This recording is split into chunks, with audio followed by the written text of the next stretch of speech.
nga si Arya. Maraming oras na ang ginugol natin dito.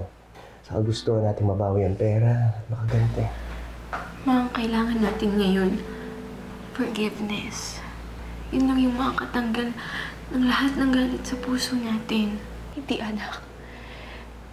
Hindi ako naging malakas para sa'yo. And I'm sorry.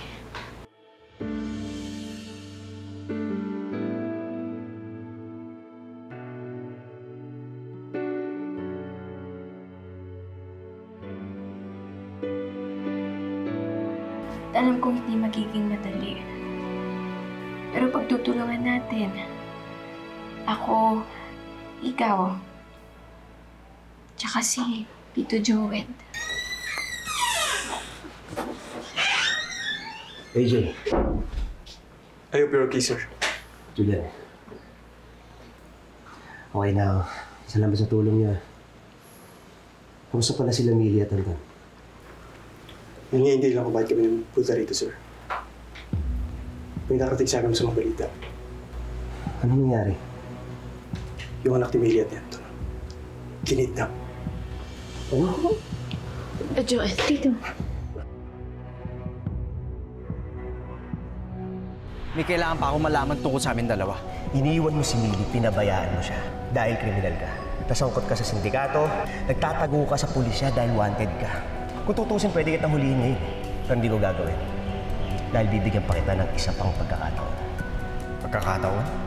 Patahimikin mo na kami ni Millie. Millie, kamusta ka? Ayos lang ako. Kasama ko ngayon si Anton. Susuko na kami sa SIU. SIU? Pupuntahan namin si Agent Ramon. Huwag na huwag mong gagawin yan kung ayaw mo mapahamak si Anton. May malakas na kapit si Brendan sa loob. Sinong kapit niya? Si Agent Ramon. Basta walang gagalaw kay Millie. Sa akin siya. Paniniwalain ko siya na i-entrap ko kayo. Darating siya na dala ang pera at kapag nangyari yun, tayo na ang bahala sa kanya. Ba't mo gagawin yun? Dahil mahal ko si Millie. Kamatayan lang ni Anton ang solusyon para makamit ko yan. Tapos na maliligayang araw mo. Buti dumating ka na. You're just in time, Joed.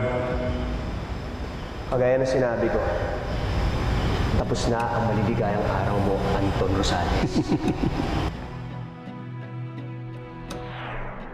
Ang dami nang nagawa kong kasalanan sa inyo.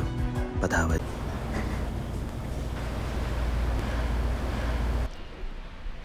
Hello po, Mrs. Rosales. Mag-update lang po kami sa inyo. Meron po kaming nakuhang impormasyon na merong flight si Ria Angeles at Brendan Salazar papuntang Dubai. Joed, magpahinga ka na. Baka makasama pa sa'yo yung pag-aalala mo. Hindi rin ako matatahimik hanggat di nahahanap nila Millie at Anton si JR. Sana mahanap pa nila ang bata. Hindi ko matatanggap pag may masamang nangyari kay JR. Talagang concerned ka sa kanila. Ang laki ng kasalanan ko sa kanila, ate. Minsan iniisip ko, kung sana lang noon, palang natauhan ako. Hindi na sana humatong lahat sa ganito. Hanggang ngayon, nahihirapan pa rin sila. Habang ako, ito, malaya. Hindi ko deserve to, ate. Hindi ko deserve to.